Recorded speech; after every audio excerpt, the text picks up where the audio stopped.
studios, the AusBiz COB is the key stuff you need to know about the day in business and finance.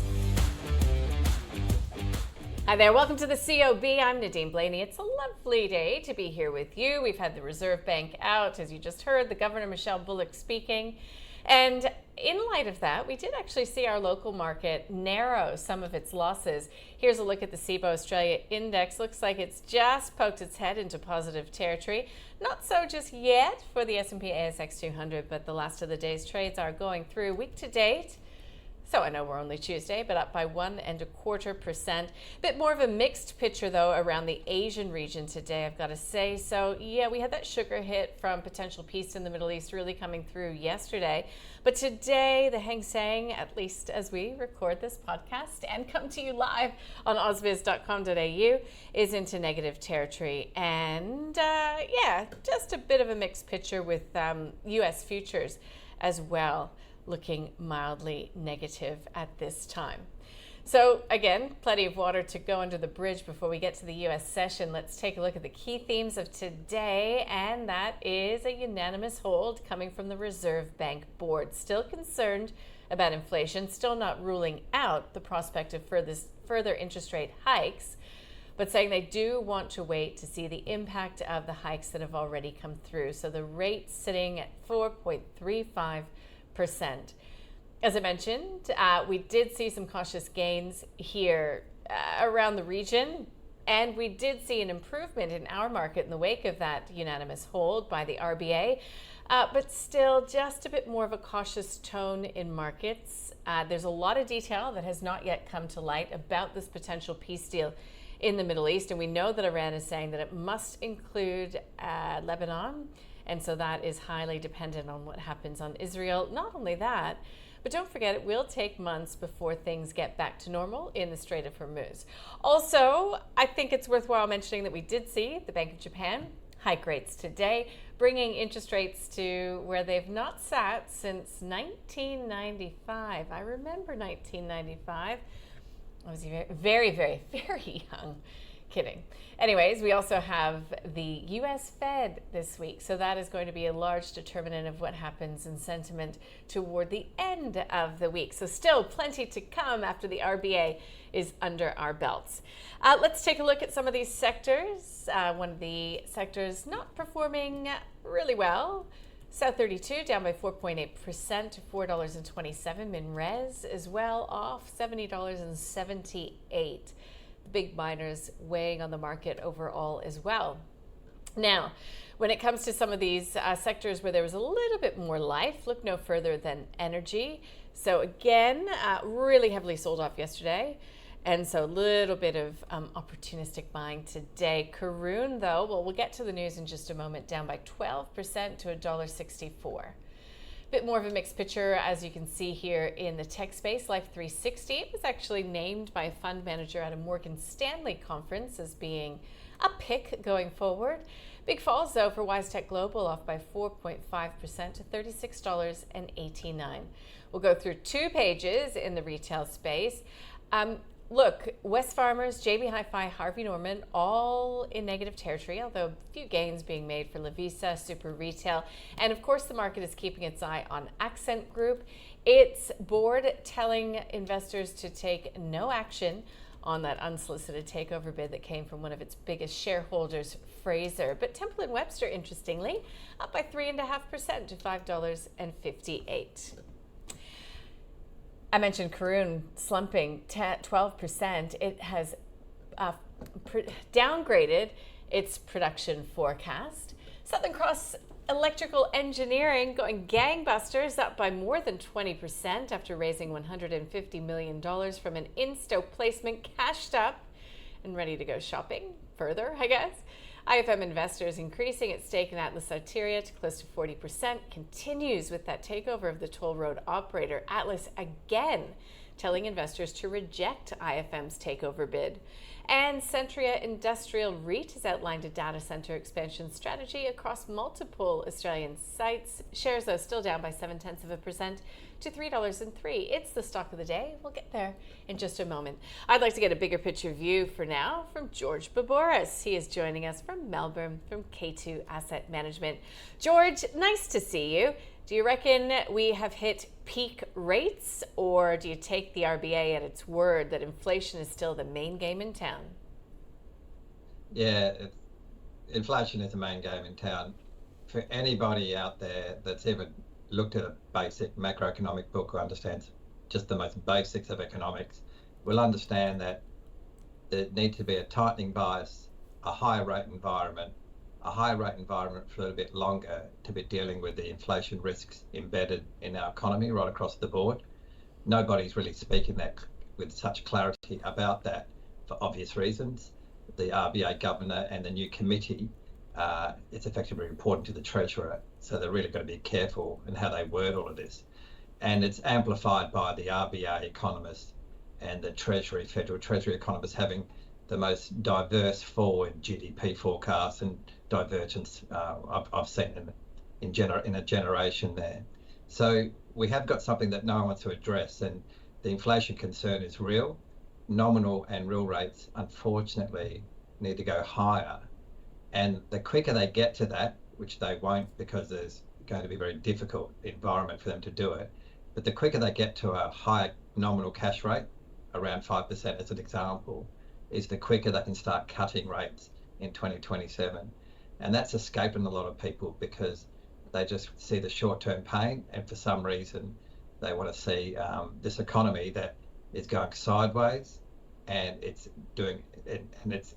the share of government activity as the share of the proportion of the economy at these towards these levels can only lead to no productivity gain and more price pressures. When GDP expands with no productivity gain, unfortunately, it just feeds through into inflation, and we've got a big problem to address right across the economy. So do you think that markets have still not yet fully taken that on board? They will and they won't. So we'll price it in, we'll price it out. The market will rally, the market will sell off. Earnings will expand in aggregate.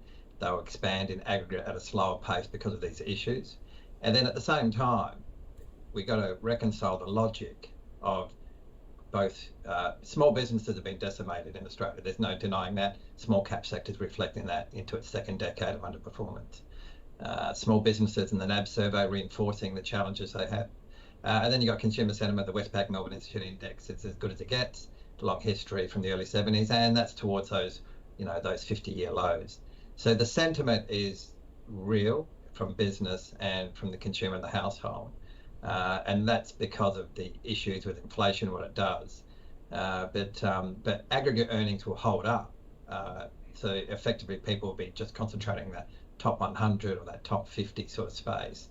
But again, those earnings won't be growing as fast as they can. There's no economic reform. There's no productivity blueprint to be able to reinforce future earnings to come and accelerate. So Australia then would just be this underperforming domestic demand cycle, and will continue to be this great export sector because regardless, we have a AAA rating for the reasons that we export LNG, coking coal, regular coal, iron ore, metals and soft commodities. So we'll continue to be the beneficiary. We're not a price maker, we're a price taker in all those commodities. But we've got some issues in the domestic cycle that has been, notwithstanding global events, we have singled ourselves out as a central bank by getting behind the curve last year, and obviously that government stimulation as part of the economy with no productivity gains. It is a very difficult position, but if I can just reinforce, getting to a 5% nominal cash rate will actually address the issue and will bring and pull forward the rate cut for 2027. So I know I take your point on cyclicals, but would you then say that it's more attractive right now to invest in overseas corporates than Australian corporates? I would say that is the case for the whole business cycle. So you should if you liability match, I don't want to get into basic asset allocation, but it's like the Norwegian sovereign hedge fund. It's well over $1 trillion, but it basically liability matches. It doesn't have any investments in its own economy. So if you can just take that liability match for your lifestyle, you should always, I think, have more global equities and domestic equities in your portfolio. How you play that is up to you, but MSCI hedge, unhedged, 50-50 would be the way to play it. And then everybody's going to be getting a little bit of exposure to SpaceX via the NASDAQ index. So if you missed out, there's a big retail holding of that anyway, but you'll get that, and the S&P 500. But the developed market MSCI, 50% hedge, unhedged, repeating that point, would be a starting point. But remember, you should have more global equities in your portfolio through your life cycle than domestic, unless you're getting the dividend, or you need the income unit and you want the franking before it's removed by Canberra. Then you sort of tilt a little bit there for that dividend high payout ratio Aussie index. But are you, George, I mean, I had a conversation with a couple of guests earlier today. We'll be airing that episode of Wealthy and Wise tomorrow at 1 p.m. But just a bit concerned about the concentration in the AI trade, these very, very demanding CapEx spend sort of narratives that, like, we don't really fully know how the the technology is ultimately going to be adopted and what cost it will ultimately come at. But I mean, there's such a concentration in that narrative. Yeah, spot on. And thanks for letting me. I just had an afternoon coffee there. Just right. Too much talking today. But without a doubt, the concern. First and foremost, we wouldn't say there's a bubble because the earnings have expanded the denominator to match the numerator, the price, and that seems quite reasonable. We've had this aggregate expansion of earnings like it's historical. So they're not expensive by historical benchmarks, given where we are. Having said all of that, the extreme amount of capital, debt, and equity that's been sucked into this sector, the AI sector, it's effectively, and this sounds like a little bit of an oxymoron in government policy, but it's effectively a crowding out within the private sector. So capital is people are taking profit, whether it's investment grade, sub-investment grade fixed income, or whether it's equities. They're taking profits and from elsewhere, cashing up to obviously participate in this historic cap raising, again, on the equity and the debt side. So sovereign and municipal bonds are suffering on the back of that. Some investment grade bonds are suffering on that because where the money and capital is going, and obviously on the equity side.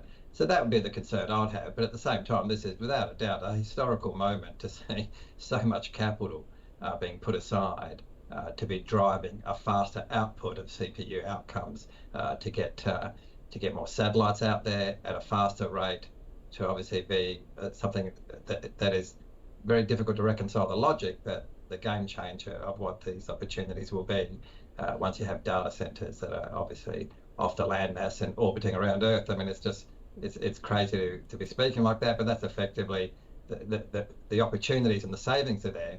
But again, the equity and capital and the fixed income and equity capital being sucked into the sector makes us all a little bit nervous. Yeah, and I just think that there's a lot of time, monies to be invested to get these data centers off the earth. I hope they get there one day, but boy, multi-decades. Yeah, this is not. Yeah, multi-decades. This is not happening anytime soon. George Babours, K2 Asset Management. Thank you so much. Thank you. Cheerio. Back to stocks now, and the stock of the day was Centuria Industrial REIT, CIP. We spoke with our experts Philip Pepe from Shaw Partners and Rudy Philippek Van Dyke from FN Arena.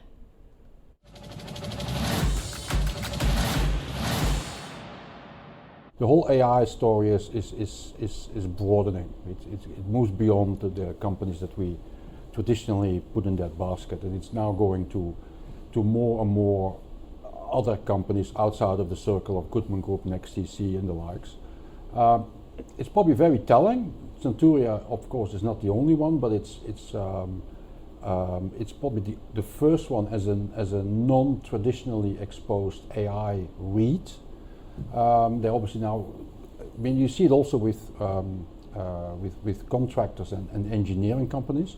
They're also steering their business towards building out more data centers. Look, I hate to do this, but I kind of agree with Rudy. We should be thinking Centuria Industrial in terms of a REIT and how its clients are currently challenged because it is operating in the logistics segment. They've been hit by consumer demand, oil price hikes, etc. That is impacting everything exposed to logistics. This too shall pass. We're already seeing the oil price decline. The war will end sometime this year. Calendar 27 is looking more interesting, but we're not there yet.